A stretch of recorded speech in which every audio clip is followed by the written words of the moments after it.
اعوذ باللہ من الشیطان الرجیم بسم اللہ الرحمن الرحیم الم تر الی الذین اوتوا نصیبا من الکتاب یؤمنون بالجبت والطاغوت ویقولون للذین کفروا هؤلاء اہدی من الذین آمنوا سبیلا صدق اللہ العظیم رب اشرح لی صدری ویسر لی امری واحلل عقدۃ من لسانی یفقہوا قولی الحمدللہ رب العالمین والصلاة والسلام علی سید الانبیاء والمرسلین۔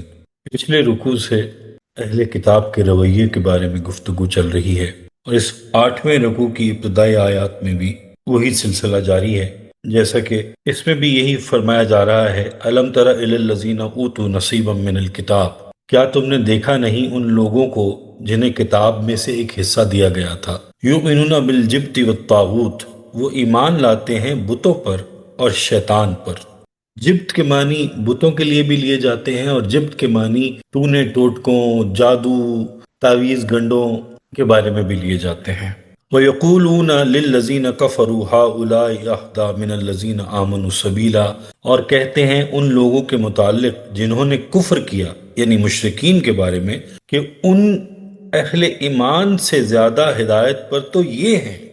یہود اپنی ضد اور ہٹ دھرمی میں اس حد تک پہنچ گئے تھے، انہیں خوب معلوم تھا کہ محمد الرسول اللہ صلی اللہ علیہ وآلہ وسلم اور ان کے ساتھی ایمان باللہ اور ایمان بالآخرہ میں ان سے مشابہ ہیں، ان سے ملتے جلتے ہیں۔ پھر وہ حضرت موسیٰ علیہ السلام پر بھی ایمان رکھتے تھے اور توریت کو اللہ کی کتاب مانتے تھے، لیکن اہل ایمان کے ساتھ ضدم زدہ اور دشمنی میں وہ اس حد تک آگے بڑھے کہ مشرکین مکہ سے مل کر ان کے بتوں کی تعظیم کی اور کہا کہ یہ مشرک مسلمانوں سے زیادہ ہدایت یافتہ ہیں اور ان کا دین مسلمانوں کے دین سے بہتر ہے۔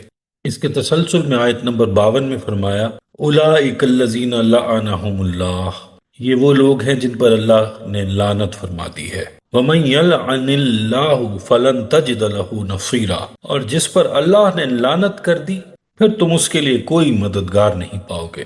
آگے آیت نمبر 53 میں فرمایا ام لہم نصیب من الملک، کیا ان کا کوئی حصہ ہے اقتدار میں؟ انہوں نے یہ جو تقسیم کر دی ہے کہ دنیا میں یہ سب کچھ ہمارے لیے ہے، باقی تمام انسان جینٹائلز ہیں، تو انسانوں میں یہ تقسیم اور تفریق کا اختیار انہیں کس نے دیا ہے؟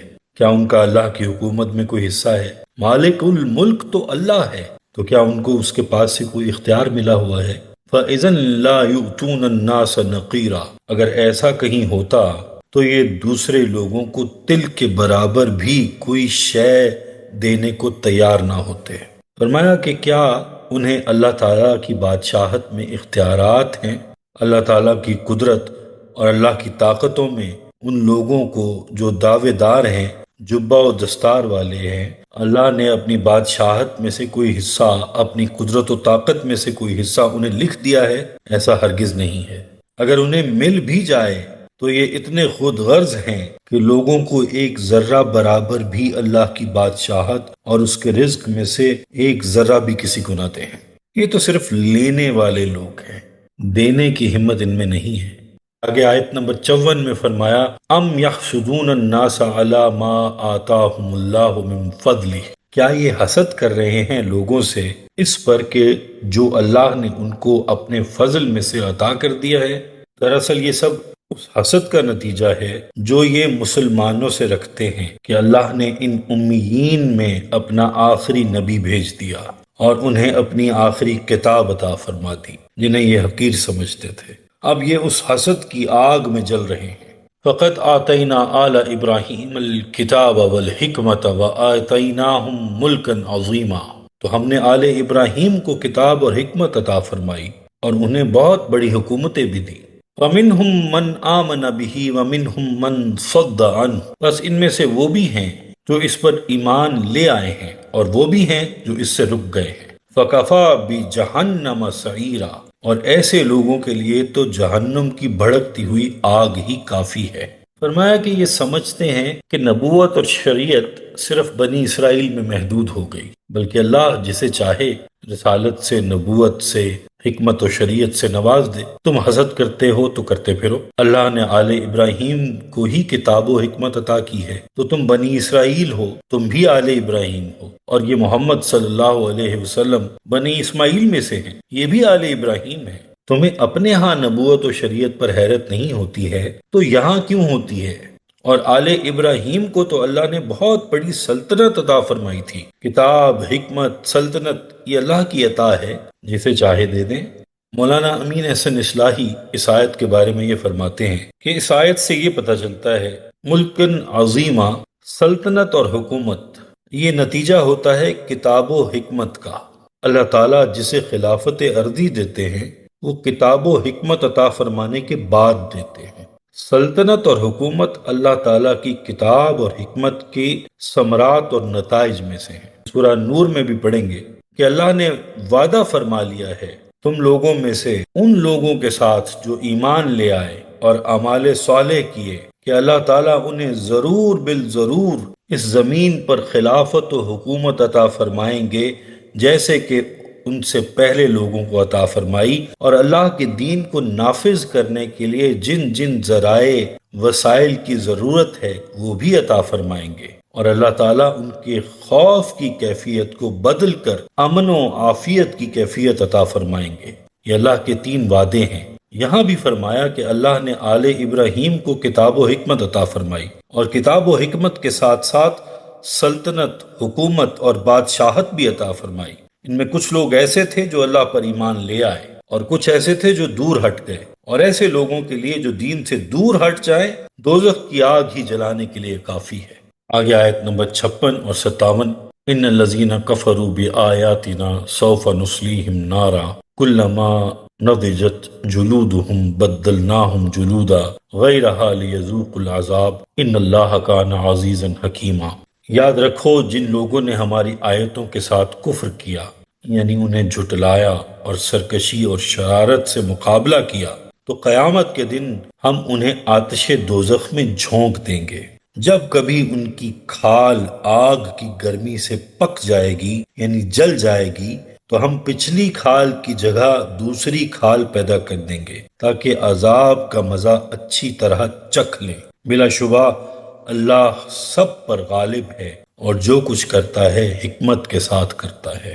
اسی کے ساتھ جڑی ہوئی آیت نمبر 57، والذین آمنوا وعملوا الصالحات سندخلهم جنات تجری من تحتها الانہار خالدین فیہا ابدا لہم فیہا ازواج مطہرہ وندخلهم ظلا ظلیلا۔ اور جو لوگ ہماری آیتوں پر ایمان لائے اور جنہوں نے اچھے عمل کیے تو ہم انہیں راحت و سرور کے ایسے باغوں میں داخل کر دیں گے جن کے نیچے نہریں بہہ رہی ہوں گی، اور اس لیے ان کی سرسبزی اور شادابی کبھی ختم ہونے والی نہیں۔ وہ ان باغوں میں ہمیشہ رہیں گے، ان کی رفاقت کے لیے نیک اور پارسا بیویاں ہوں گی، نیز ہم انہیں اپنی رحمت کے بڑے اچھے سائے میں جگہ دیں گے، ہم انہیں گھنی چھاؤں میں رکھیں گے۔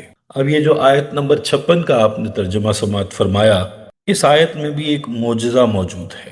ماڈرن سائنس ہمیں آج یہ بتاتی ہے کہ انسان کی جو یہ کھال ہے یہ پورے جسم کی فصیل ہے، پورے جسم کی چوکی دار ہے۔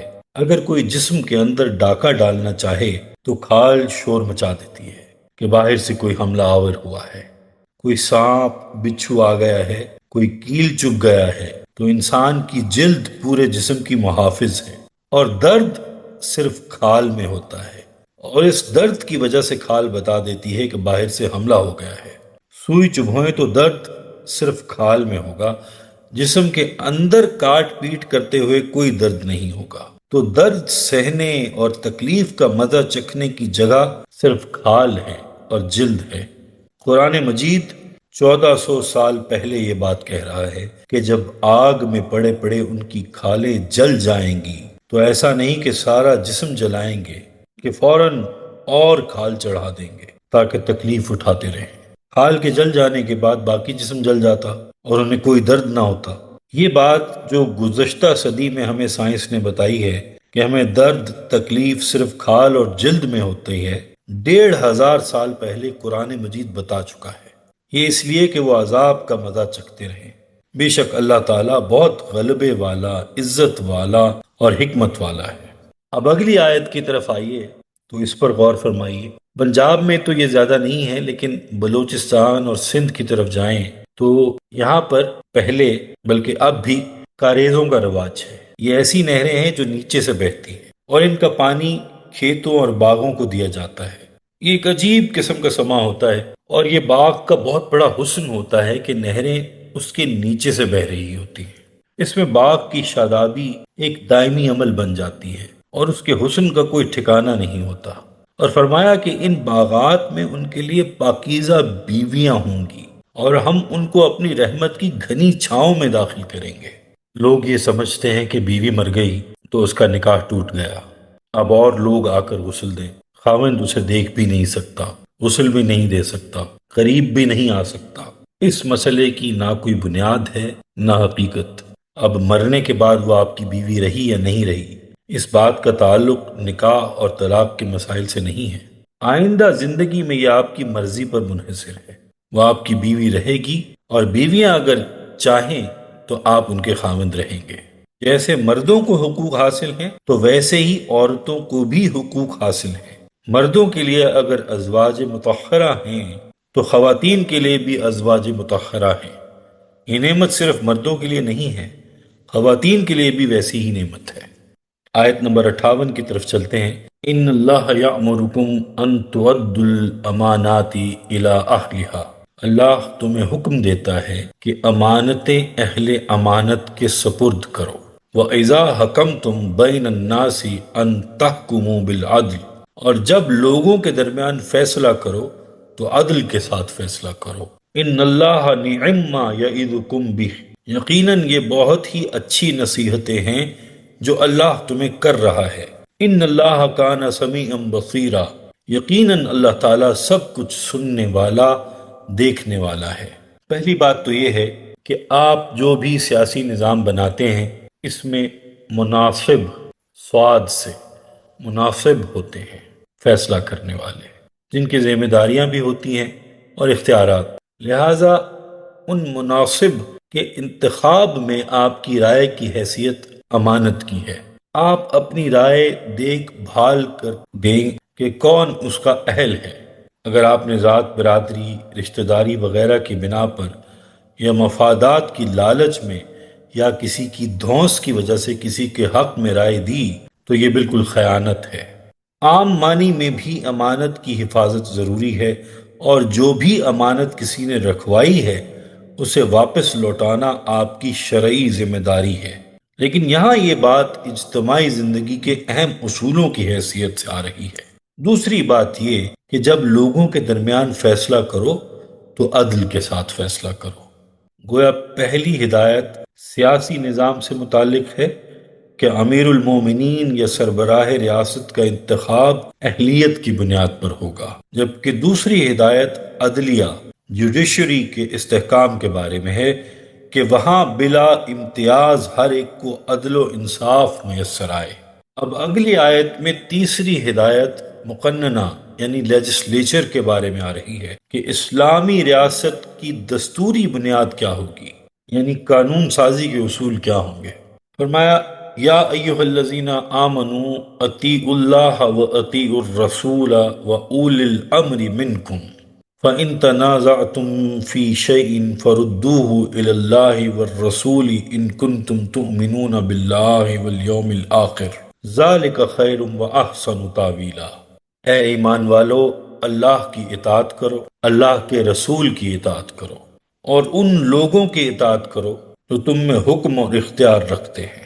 پھر اگر کسی معاملے میں باہم جھگڑ پڑو یعنی اختلاف اور تنازع پیدا ہو جائے تو اس کو اللہ اور اس کے رسول کی طرف لوٹا دو، اور جو کچھ وہاں سے فیصلہ ملے اسے تسلیم کر لو۔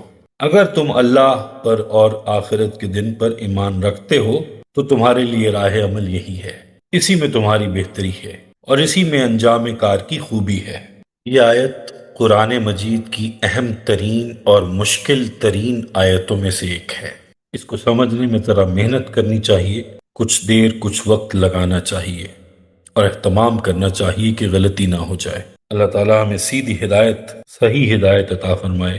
پہلا حکم یہ دیا گیا کہ اطیع اللہ، اللہ کی اطاعت کرو۔ دوسرا حکم ہے اطیع الرسول، اللہ کے رسول کی اطاعت کرو۔ اور اب تیسرا حکم جس کے ساتھ اطیعو کا لفظ نہیں آیا بلکہ صرف عطف سے کام لیا گیا، فرمایا وَأُولِي الْأَمْرِ مِنْكُمْ، یعنی تم میں جو ولی الامر ہیں ان کی بھی اطاعت کرو۔ پہلی اطاعت بڑی واضح ہے کہ اللہ کی اطاعت کرو۔ کیسے کرنی ہے؟ تو اس کا حکم نامہ قرآن کی صورت میں موجود ہے۔ قرآن مجید کی وہ آیات جو محکم اور واضح ہیں اس میں تو صرف قرآن مجید سے استفادہ ہوگا۔ کچھ آیات ایسی ہیں جہاں وضاحت کی ضرورت ہے، حکم تو اللہ کا ہے لیکن اس میں ایک سے زیادہ معنی نکلتے ہیں، اب وہاں شرح اور وضاحت کی ضرورت ہوگی، اور اس وضاحت، شرح، تفسیر اور تعویل کا سب سے زیادہ حقدار خود اللہ کا رسول ہے۔ وہ سمجھائے گا کہ اس آیت کا یہ مفہوم ہے۔ تو پھر اب دوسری بات آ گئی کہ اطیع الرسول، اس قرآن کا جو مفہوم خود اللہ کے رسول سمجھ رہے ہیں، تم اس مفہوم کے مطابق چلو تو یوں اللہ تعالیٰ کی اطاعت ہوگی۔ اصل اطاعت تو اللہ تعالیٰ ہی کی ہے، اصل بادشاہت اور حاکمیت صرف اللہ کی ہے۔ اللہ تعالیٰ کا رسول بھی اسی لیے آتا ہے کہ اللہ کی بادشاہت قائم کرتے، اس کی حاکمیت کو، اس کے قانون کو نافذ کرتے۔ تو اللہ کے رسول کی اطاعت اس لیے ہے کہ اللہ کی اطاعت ہو، اصل مقصود اللہ کی اطاعت ہے، مگر اللہ کی اطاعت ممکن نہیں ہے رسول اللہ صلی اللہ علیہ وسلم کی اطاعت کے بغیر۔ یہ ایک عجیب نظام ہے کہ اللہ کی کوئی اطاعت ممکن ہی نہیں ہے رسول اللہ کی اطاعت کے بغیر۔ پہلے تو رسول اللہ ہی بتائیں گے کہ اللہ کا یہ حکم ہے، اس میں یہ آیت نازل ہوتی ہے۔ چونکہ اللہ تعالیٰ کا حکم پہچاننے والے ہی وہ ہیں تو وہی اس کی شرح بیان کریں گے اور وضاحت کریں گے اور اس کا مفہوم متعین کریں گے۔ تو اللہ کی ہر اطاعت میں پہلے رسول اللہ کی اطاعت کھڑی ہوئی ہے۔ کتنی بد نصیبی ہے کہ بعض لوگ کہتے ہیں کہ پیغامبر ہی تو تھے، پیغام دے کر چلے گئے۔ اگر اتنی سی بات تھی تو اللہ قرآن کی بہت خوبصورت سی جلدیں بنوا کر ہمارے گھر پہنچا دیتے، اللہ کی رسول کی ضرورت نہ ہوتی۔ ہم صبح جاگتے تو ہر ایک کے سرہانے پر قرآن مجید کی ایک جلد رکھی ہوئی ہوتی۔ اللہ آپ کے گھر میں آپ کے سرہانے اپنی روشنی پہنچا سکتا ہے، ہوا، پانی اور غذا پہنچا سکتا ہے، ہر نعمت پہنچا سکتا ہے، تو کیا قرآن نہیں پہنچا سکتا جو روحانی دنیا کی سب سے بڑی نعمت ہے؟ اگر صرف کتاب ہی کافی تھی تو بہت آسانی سے پہنچائی جا سکتی تھی، لیکن نہیں، ساتھ کتاب والا بھی چاہیے جو کتاب کی شرح کرے، اور صرف شرح نہیں، صرف معلم نہیں، صرف ایک استاد نہیں، بلکہ مطاع ہے، اس کی اطاعت کرنی پڑے گی۔ اور واقعہ یہ ہے کہ اللہ کی اطاعت سے بھی پہلے کرنی پڑے گی۔ یہ جو اطیع اللہ کا لفظ ہے یہ بھی رسول اللہ کے منہ سے نکل رہا ہے۔ یہاں ذرا نظم کو، ترتیب کو سمجھنے کی کوشش کریں، اس لیے اطیع الرسول کی اپنی جگہ اہمیت ہے، یہ بھی رسول اللہ کے منہ سے نکل رہا ہے۔ دو چیزیں ہو گئی، پہلی تو اللہ کی اطاعت جس میں قرآن مجید ہے، وہ آیات جن میں وضاحت کی ضرورت نہیں تو معاملہ ٹھیک ہے، جہاں شرح کی ضرورت پڑ گئی وہاں اطیع الرسول آ گیا کہ حضور اکرم صلی اللہ علیہ وسلم اس کی جو شرح فرمائیں گے اس کی اطاعت کی جائے۔ اب بعض امور ایسے ہوں گے جن میں قرآن مجید کے احکام بھی واضح نہیں اور حضور اکرم صلی اللہ علیہ وسلم کا بھی کوئی واضح حکم موجود نہیں، تو اب یہ کام اہل علم کا ہے کہ ہر نئے مسئلے پر وہ یہ دیکھیں گے کہ اللہ کا حکم تو نظر نہیں آ رہا، اللہ کے رسول کا بھی کوئی حکم اور سنت واضح نہیں، تو اب ایسا حل کون سا ہو جو اللہ اور اللہ کے رسول کی منشا سے قریب تر ہو، قریب ترین ہو۔ اسے اجتہاد کہتے ہیں۔ حضور اکرم صلی اللہ علیہ وسلم نے حضرت معاذ بن جبل رضی اللہ عنہ کو یمن کا قاضی بنا کر بھیجا، تو آپ انہیں رخصت کرنے کے لیے چلے۔ حضرت معاذ کو گھوڑے پر بٹھا دیا اور اس کی باگ پکڑے ہوئے حضور صلی اللہ علیہ وسلم پیدل ساتھ ساتھ چل رہے ہیں اور پوچھتے جا رہے ہیں کہ معاذ ایک بات بتاؤ کہ لوگوں میں کیسے فیصلے کرو گے؟ تو وہ کہتے ہیں کہ یا رسول اللہ کی کتاب کے مطابق۔ فرمایا کہ معاذ یہ بتاؤ کہ اگر وہ حکم اللہ کی کتاب میں نہ ملے تو پھر کیا کرو گے؟ تو کہا کہ یا رسول اللہ آپ کی سنت ہمارے سامنے موجود ہے۔ پھر فرمایا کہ معاذ اگر ایسا معاملہ آ جائے کہ میری سنت بھی وہاں خاموش نظر آئے پھر کیا کرو گے؟ تو انہوں نے کہا کہ یا رسول اللہ صلی اللہ علیہ وسلم، میں پھر پوری کوشش کروں گا اور کوشش میں کوئی کمی نہیں کروں گا کہ اللہ اور اللہ کے رسول کے قریب ترین رہوں اور اپنی مرضی سے فیصلہ کر دوں گا۔ اب یہ پہلا لفظ کہ میں پوری کوشش کر کے خود فیصلہ کروں گا کہ اللہ اور اللہ کے رسول کی منشا سے قریب ترین رہوں، حضور صلی اللہ علیہ وسلم ان کی اس بات سے اتنا خوش ہوئے کہ آپ نے ان کے سینے پر ہاتھ مارا اور فرمایا کہ میں اللہ کے رسول کو مبارکباد دیتا ہوں جس کو اللہ نے سمجھ عطا فرمائی۔ یہ تیسری اطاعت ہے جسے اجتہاد کہتے ہیں، اور جب علماء مل کر عالم اسلام کے کسی مسئلے میں اجتہاد کریں اور اس پر متفق ہو جائیں اسے اجماع کہتے ہیں، اور جب کسی مسئلے پر اجماع ہو جائے تو الگ الگ 1.5 اینٹ کی مسجد نہیں کھڑی کرنی چاہیے، پھر ہر شخص کو وہاں اپنی رائے چھوڑ دینی چاہیے۔ اگر کسی بات پر بڑے بڑے علماء کو اپنی رائے قربان کرنی پڑے تو اسے قربان کر دینا چاہیے۔ ہم اپنے آپ کو اہل سنت والجماعت اس لیے کہتے ہیں کہ یہاں جماعت سے ایک اطاعت اور بھی ہے، کہ یہاں جماعت سے مراد وہ لوگ ہیں جو اجماع پر چلنے والے ہیں۔ ایک اطاعت اور بھی ہے، اور وہ ہے ان امور میں جن میں اللہ کی کتاب بھی خاموش، اللہ کے رسول کی سنت بھی خاموش، اور علماء کا فتویٰ یعنی اجتہاد بھی خاموش۔ ان کو مباحات کہتے ہیں۔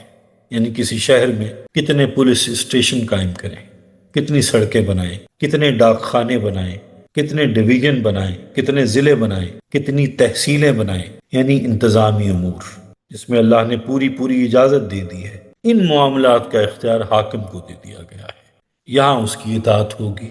اس طرح ہمارے ذمہ 4 اطاعتیں لکھی گئی ہیں، پہلی اللہ کی، پھر اللہ کے رسول کی، تیسری علماء اور مجتہدین کی، اور چوتھی اطاعت اصحاب حکومت کی۔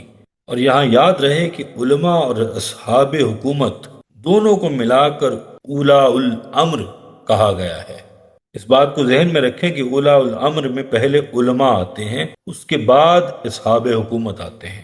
سید سلیمان ندوی واضح طور پر لکھتے ہیں کہ اگر اصحاب حکومت اہل ایمان اور اہل تقوی نہ ہوں تو اولیاء الامر صرف علماء ہوا کرتے ہیں، تو پھر حکومت کی اطاعت از روئے قرآنی ضروری نہیں رہتی۔ اس میں ایک بڑی اہم بات ہے کہ حاکمیت اللہ کی ہے۔ اگر کوئی حاکم ایسا آ جائے جو ایسے حکم نافذ کرنے لگے جو اللہ اور اللہ کے رسول کے احکام کے خلاف ہوں تو اس کی اطاعت نہیں کی جائے گی۔ یہاں ایک اور بات فرمائی کہ اطاعت کرتے ہوئے بھی اگر کہیں جھگڑا کھڑا ہو گیا، کوئی اختلاف پیدا ہو گیا، تو حکم دیا گیا ہے کہ اسے اللہ اور اللہ کے رسول کے سامنے پیش کر دو۔ یہاں اولیاء الامر کا لفظ غائب ہے۔ اب فیصلہ اولیاء الامر یا حاکم نہیں کرے گا کہ اس کی بات کو حتمی مان لیا جائے، بلکہ آخری فیصلہ اللہ اور اللہ کے رسول کا ہوگا۔ اب یہاں سوال پیدا ہوتا ہے، فرض کریں کوئی اختلاف ہو گیا، اب اللہ کا حکم ہے کہ اللہ کے حضور یہ معاملہ پیش کر دو، یعنی قرآن مجید سے مسئلے کا حل تلاش کرو، اور قرآن مجید سے جو مفہوم متعین ہو وہی درست ہے، باقی سب چپ کر جائیں۔ اب آگے ایک اور لفظ آ رہا ہے، فَرُدُّوهُ إِلَى اللَّهِ وَالرَّسُولِ، تو وہ معاملہ اللہ کے رسول کے سامنے پیش کر دو۔ اللہ کے حضور معاملہ پیش کرنا تو سمجھ میں آ گیا کہ قرآن مجید کھول کر پڑھ لیا۔ اب کہتے ہیں کہ اللہ کے رسول کے سامنے معاملہ پیش کر دو، وہ بھی تمہارے لیے حجت ہے۔ یہ کیسے کریں گے؟ یہ آیت حجت قاطعہ ہے ان لوگوں کے کفر اور گمراہی پر جو سنت اور حدیث کا انکار کرتے ہیں۔ فرمایا کہ کوئی اختلاف یا تنازع ہو جائے تو اسے اللہ اور اللہ کے رسول کی طرف لوٹا دو۔ اس کا یہی مطلب ہے کہ حضور اکرم صلی اللہ علیہ وسلم کی سنت جو 3 باتوں پر مشتمل ہے، حضور کا قول، حضور کا فعل اور حضور کی خاموشی، اسے تقریر کہتے ہیں۔ یعنی کسی کام کو ہوتے ہوئے آپ صلی اللہ علیہ وسلم نے دیکھا، سنا اور منع نہیں فرمایا تو یہ بھی سنت ہو گئی۔ حضور صلی اللہ علیہ وسلم کی خاموشی بھی قانون بن گئی۔ اب حضور کی سنت کیا ہے؟ یہ سارا ریکارڈ حدیثوں کی کتابوں اور صحاح ستہ میں ملے گا۔ فرمایا کہ اپنا معاملہ اللہ کی طرف اور اللہ کے رسول کی طرف لوٹاؤ۔ اور قرآن مجید میں اولو الامر کے لیے ایک شرط رکھی گئی ہے کہ یہ لوگ اولو الامر ہوتے ہیں۔